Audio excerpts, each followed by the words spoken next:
যারা যারা বায়োমেট্রিক না দেবে, ফিঙ্গার না দিবে, তাদেরকে সাথে সাথে রিপোর্ট করে পাঠিয়ে দেবে এবং বাগুতো রিপোর্ট কুরানি মানে সাথে সাথে। আর মালদ্বীপের আইন কানুন জেনে শুনে মালদ্বীপে কাজ করবেন। আর মালদ্বীপে আসার ক্ষেত্রে মালদ্বীপের আইন কানুন জেনে সম্পর্কে তারপর মালদ্বীপে আসবে। হ্যালো, আসসালামু আলাইকুম। আমরা মালদ্বীপ প্রবাসী।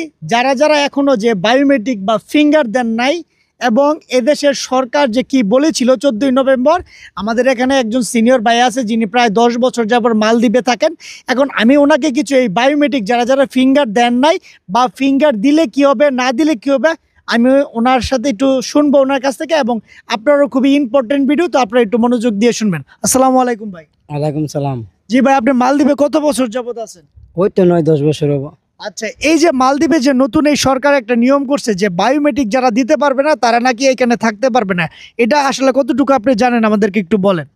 বাংলাদেশে যতগুলা লোক আইছে আপনার যদি বায়োমেট্রিক না করে তো সরকারের গণনা তথ্য গ্যাসেরা তাদেরকে পাওয়া যাইতেছে না। ওইটা তাদের বায়োমেট্রিক করার কারণে তাদের জন্য ভালো হতেছে, কোম্পানিতে কাজ করতে পারতেছে, সরকারি গণনাভাবে গণনা হইতে যাইতেছে, ঠিক আছে। তখন আমাদের জন্য যারা বাংলাদেশে যারা আসছে তাদের জন্য খুবই ভালো হইব এই জিনিসটা, আমি মনে করি। যেহেতু জিনিসটা ভালো হওয়ার কারণেই সরকারের উদ্যোগটা নিছে, ঠিক আছে। আচ্ছা, আরেকটা জিনিস, সেটা হচ্ছে কি আপনারা অনেকে ভুল করে অনেকে ফিঙ্গার দেন নাই, মনে করছেন যে আসলে এটা কিছু না, কিন্তু এটা এমন একটা গুরুত্বপূর্ণ জিনিস যারা এদেশে আদমশুমারি করতেছে এদেশের সরকার। যারা যারা বায়োমেট্রিক না দেবে, ফিঙ্গার না দিবে, তাদেরকে সাথে সাথে রিপোর্ট করে পাঠিয়ে দেবে। এবং সেটা কয় বছরের জন্য? 10 বছরের জন্য রিপোর্ট করে পাঠিয়ে দিবে। বায়োমেট্রিক করতে হবে, যদি না করে তাহলে বাধ্যতামূলক 10 বছরের জন্য রিপোর্ট করে পাঠিয়ে দেবে, বাগুতো রিপোর্ট কুরানি মানে সাথে সাথে। তো আপনারা যারা যারা বায়োমেট্রিক করেন নাই, আরেকটা প্রশ্ন, সবাই অনেকে আমাকে প্রশ্ন করে ভাই, যারা এই যে নতুন মালদ্বীপে আসছে, এই যে তারা তো আসছে 1 সপ্তাহ হলো, 2 সপ্তাহ হলো, তো তারা বায়োমেট্রিক কিভাবে দেবে? যারা পুরান আছে, নতুন আছে, সবাইদেরকে দিতে হবে। যারা নতুন আসছে তারা কিভাবে দেবে? নতুন বলতে যারা আপনি আসছে এয়ারপোর্টের মধ্যে নতুন অবস্থা আসছে তারা তো মানে ফিঙ্গার দিয়ে আসছে, ঠিক আছে। ওইতে যে 4 দিন 5 দিন হয়েছে। আর যারা আসছে মানে দিছে না, মাস 5 মাস 2 মাস 4 মাস হয়ে গেছে, তাদের দিতে হবে।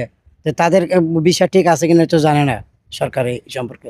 আচ্ছা, এই জন্য বায়োমেট্রিক দিতে হবে অনেক। এটা কিন্তু 16 তারিখের লাস্ট ডেট ছিল। এখনো অনেক আইল্যান্ডে মনে হয় আপনার কাউন্সিলর অফিস যারা আছে সেখানে গিয়ে আপনারা দেখতে পারেন, অনেক জায়গায় বায়োমেট্রিক এখন নিতেছে আস্তে আস্তে এবং আবার সুযোগ দেবে। তো আপনারা যারা এখনো দেন নাই তারা প্লিজ দয়া করে, যদি আপনার নিকটস্থ কাউন্সিলর থাকে বা কোথাও থাকে, সেখানে গিয়ে দিয়ে দেবেন।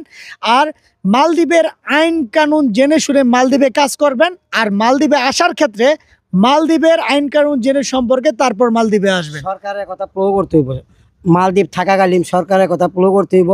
সরকার